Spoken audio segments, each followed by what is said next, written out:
Bharatiya Janata party और प्रधानमंत्री नरेंद्र मोदी ये पेपर लीकिया सरकारें बन चुकी हैं। पूरे देश में जहां जहां पर भारतीय जनता पार्टी है वहां पर पेपर लीक है। और पेपर लीक हो इसलिए रहा है कि पेपर लीक कराने वाली कंपनियों के मालिकों से प्रधानमंत्री मोदी के और इनके मुख्यमंत्रियों के गहरे रिश्ते हैं। उसको विस्तार से आपको बताऊंगा। अभी जो ताजा मामला आया है, यह मामला है गुजरात आयुर्वेदिक विश्वविद्यालय का मामला, जहां पर आयुर्वेदिक विश्वविद्यालयों में परीक्षाएं चल रही हैं और वहां थर्ड ईयर में शैल तंत्र वन का पेपर जो है वो लीक हो गया। हजारों बच्चे गुजरात के आयुर्वेदिक विश्वविद्यालय में पढ़ते हैं, थर्ड ईयर का एग्जाम का पेपर लीक हो गया पूरे गुजरात के अंदर। विश्वविद्यालय के जितने कॉलेज हैं सारी जगहों पे पेपर लीक हो गया। और तो 2 अगस्त तक परीक्षाएं चलेंगी। अब तक कितने और पेपर लीक होंगे कहना मुश्किल है। अब जब मैं कह रहा हूं कि गुजरात के अंदर पेपर लीकिया सरकार चल रही है, वहां पेपर लीक का एक लंबा इतिहास है, तो उसका मैं कुछ उदाहरण आपको देना चाहता हूं। कैसे वहां के लाखों बच्चों का भविष्य गुजरात की भारतीय जनता पार्टी की सरकार ने बर्बाद किया है। 2014 में, पिछले 10 सालों का मैं पढ़ रहा हूं, 2014 में एक पेपर लीक हुआ, रेवेन्यू तलाटी का पेपर लीक हुआ।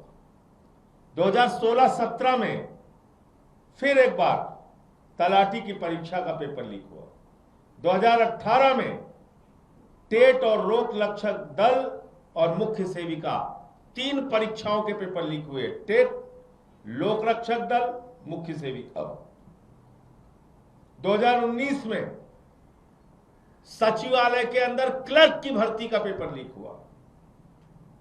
2019-20 में जेएमसी और एएई का पेपर लीक हुआ। 2021 में सब ऑडिटर, हेड क्लर्क, एटीडी, पशुधन निरीक्षक, पीएसआई, इन सब का पेपर लीक हुआ गुजरात में।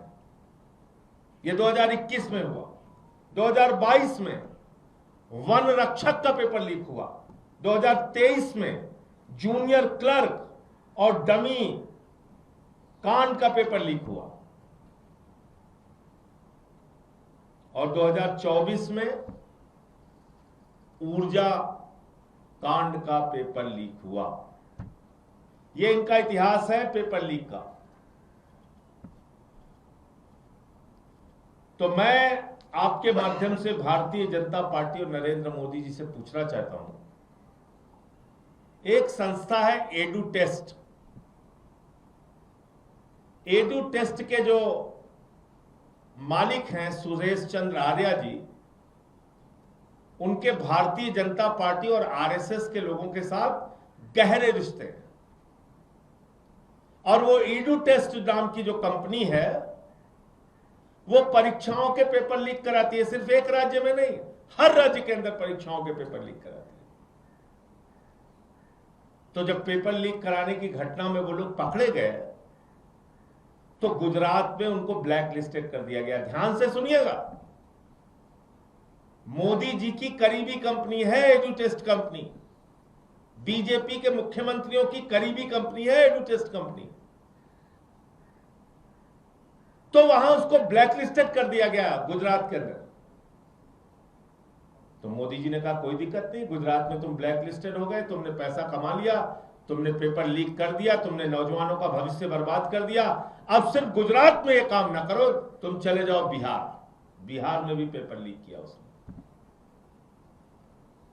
फिर बोले अच्छा यहां भी ब्लैक लिस्टेड हो गए, कोई बात नहीं, अब चले जाओ यूपी। फिर यूपी में जाके उन्होंने, इस एडू टेस्ट कंपनी ने, वहां भी पुलिस भर्ती का पेपर लीक किया। तो जब मैं ये बात कहता हूं कि भारतीय जनता पार्टी के नेताओं के गहरे संबंध पेपर लीक करने वाली कंपनियों के साथ हैं, तो यह हवाई बात नहीं, इसके 1000 प्रमाण मौजूद हैं। इसका मतलब नौजवानों के भविष्य को बर्बाद करके माल का हिस्सा बीजेपी के पास पहुंच रहा है। नौजवानों के भविष्य को बर्बाद करके माल का हिस्सा, कमाई का हिस्सा भारतीय जनता पार्टी के नेताओं के पास पहुंच रहा है। और इसी के कारण पेपर लीक पे पेपर लीक, पेपर लीक पे पेपर लीक हो रहा है। पूरी की पूरी सरकार खड़ी हो जाती है पेपर लीक कांड में शामिल लोगों को बचाने के लिए। कल मैंने प्रधानमंत्री जी का तीसरा वीडियो देखा, फ्रेंड्स वाला। आजकल उन्होंने बहिष्कार कर दिया मीडिया का, वो समझ गए अब काम नहीं चलेगा, अब 8 बजे लाइव आने से काम नहीं चलेगा। तो उन्होंने सारी की सारी मीडिया का बहिष्कार कर दिया। रात में 12 बजे उठ के बना रहे हैं वीडियो, फिर 12:30 बजे बना रहे हैं, फिर सुबह बना रहे हैं, फिर शाम को बना रहे हैं। अभी फिर एक वीडियो आया फ्रेंड्स का। तो अब की फ्रेंड्स वाले वीडियो में कह रहे हैं, मैं इस देश के छात्रों को बताना चाहता हूं, जिन लोगों ने पेपर लीक कराया वो जेल में सड़ रहे हैं। यार, आप भारत के प्रधानमंत्री इतना सफेद झूठ कैसे बोलते हो भाई? मुझे तो शर्म आती है प्रधानमंत्री की बात को सुन के। कह रहे हैं पेपर लीक कराने वाले जेलों में सड़ रहे हैं। अरे संजीव मुखिया अभी चंद दिनों पहले जो 2024 के नीट पेपर लीक का मुख्य आरोपी था, मेरे हिसाब से नहीं, आपके हिसाब से प्रधानमंत्री जी मुख्य आरोपी था। जब सीबीआई ने उसको गिरफ्तार किया था तो कहा था ये नीट पेपर लीक का मुख्य आरोपी है संजीव मुखिया। और अभी चंद दिन पहले, मेरे ख्याल से 1 हफ्ता भी नहीं बीता होगा, 1 सप्ताह भी नहीं पूरा हुआ होगा, सीबीआई ने कह दिया इस संजीव मुखिया के खिलाफ तो कोई सबूत ही नहीं है। तो कौन जेल में सड़ रहा है? 2024 के नीट के पेपर लीक में जो लोग पकड़े गए, 90 दिन में आपकी सीबीआई उनके खिलाफ चार्जशीट नहीं दाखिल कर पाई, उन सबको जमानत मिल गई, पेपर चुराने वालों को। और अभी जो मुख्य पेपर चोर का आरोपी था, मुख्य आरोपी, उसके खिलाफ सीबीआई ने कह दिया सबूत नहीं। आप कह रहे हो फास्ट ट्रैक कोर्ट बनाएंगे, तो फास्ट ट्रैक कोर्ट बना लो, हवाई कोर्ट बना लो, पाताल कोर्ट बना लो, आकाश कोर्ट बना लो। भैया, कोर्ट के सामने साक्ष्य दोगे तभी तो कोर्ट सजा देगी। तुम्हारी तो सीबीआई साक्ष्य नहीं दे पाती, कहती सबूत ही नहीं इनके खिलाफ कुछ। इसका मतलब, मैं फिर दोहरा रहा हूं, पेपर चोरों से भारतीय जनता पार्टी के गहरे रिश्ते हैं। पेपर चोरों के उसी तरह के रिश्ते हैं जैसे प्रभु श्री राम के मंदिर में चंदा चोरों से बीजेपी वालों के रिश्ते हैं। मुझे इतनी बात कहनी थी। आपका कोई प्रश्न आप पूछ सकते हैं। आपने कहा कि केंद्र सरकार ने निर्देश दिया है कि जो पेपर चोरी में लिखे हैं उनको सजा दिलाने के लिए फास्ट ट्रैक कोर्ट बनी। दिल्ली की जो कोर्ट बनी है उसका पहला ही दिन था, लेकिन सीबीआई का वकील ही नहीं पहुंचा, सुनवाई टल गई हो सकती है। तो ऐसे ही आप मजाक देखेंगे ना आगे। ऐसे आप देखिए, कोर्ट किस आधार पे काम करती है? कोर्ट काम करती है साक्ष्यों के आधार पे। उस साक्ष्य के आधार पे वकीलों की दलीलें होती हैं, बहस होती है, उसके बाद कोर्ट का फैसला आता है। साक्ष्य लाने की जिम्मेदारी किसकी है? प्रधानमंत्री नरेंद्र मोदी की है, क्योंकि उनके अधीन सीबीआई आती है। तो जब मोदी जी की सीबीआई कोर्ट के सामने जाके कह देगी कि साहब इनके खिलाफ कोई सबूत ही नहीं है, तो पेपर चोर है ही नहीं, तो छूट जाएंगे, बरी हो जाए। सीधी सी बात समझो ना। जो काम इन्होंने संजीव मुखिया के लिए किया, क्या गारंटी है कि आगे नहीं करेंगे? ये साक्ष्य नहीं देंगे। तो इसलिए फास्ट ट्रैक कोर्ट बनाना कितना बड़ा समाधान है मुझे तो नहीं मालूम। पॉक्सो केस में तो है फास्ट ट्रैक कोर्ट। सजा की डिटेल निकाल के देख लीजिए कितने लोगों को सजा मिली है। और भी तमाम मामलों में फास्ट ट्रैक कोर्ट बनती है, क्या हालत है उसकी?